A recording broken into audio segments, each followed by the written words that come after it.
హైదరాబాద్ నాంపల్లిలో నిన్న జరిగిన అగ్ని ప్రమాదం తీవ్ర విషాదాన్ని నింపింది. బజాజ్ ఫర్నిచర్ షాప్లో అగ్ని ప్రమాద ఘటనలో మొత్తం 5గురు సజీవ దహనమయ్యారు. 22 గంటలకు పైగా కొనసాగిన రెస్క్యూ ఆపరేషన్లో 5గురి మృతదేహాలను వెలికితీసింది రెస్క్యూ టీం.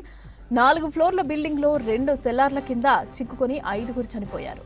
సెల్లార్లో చిక్కుకున్న వాచ్మెన్ బేబీ, అదేవిధంగా అఖిల్, ప్రణీత్, వారిని కాపాడటానికి వెళ్లిన ఇంతియాజ్, డ్రైవర్ హబీబ్ మంటల్లో కాలి సజీవ దహనమయ్యారు.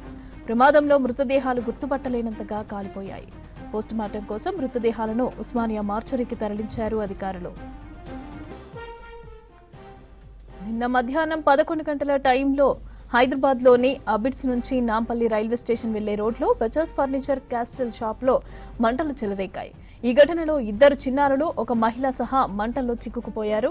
వీరిని కాపాడేందుకు వెళ్లిన ఇంతియాజ్, హబీబ్ కూడా సెల్లార్లో చిక్కుకొనిపోయారు. ఇక ప్లాస్టిక్తో నిండిన పొగతో ఊపిరాడక వీరంతా అక్కడికక్కడే ప్రాణాలు కోల్పోయారు. డెడ్ బాడీలు కూడా గుర్తించలేనంతగా కాలి బూడిదయ్యాయి.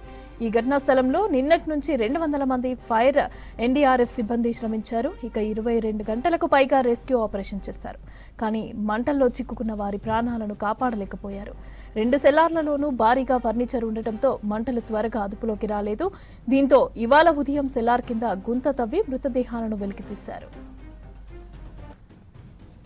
నాంపల్లి అగ్ని ప్రమాదంలో 5గురు మృతి చెందిన ఘటనపై దిగ్భ్రాంతి వ్యక్తం చేశారు సిటీ ఇన్ఛార్జ్ మంత్రి పొన్నం ప్రభాకర్. ప్రమాదంలో మరణించిన కుటుంబాలకు సానుభూతి తెలిపారు.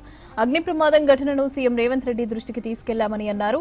వీలైనంత త్వరగా బాధిత కుటుంబాలను ఆదుకుంటామని తెలిపారు. ఫైర్ సేఫ్టీకి సంబంధించి నిబంధనలు పాటించని షాప్ యజమానిపైన క్రిమినల్ కేసులు నమోదు చేయాలని పోలీసులకు ఆదేశాలిచ్చామని తెలిపారు. ఇక భవిష్యత్తులో ఇలాంటి ఘటనలు జరగకుండా జీహెచ్ఎంసీ, పోలీసు, రెవెన్యూ, హైడ్రా అధికారులను సమన్వయం చేసుకోవాలని ఆదేశించారు.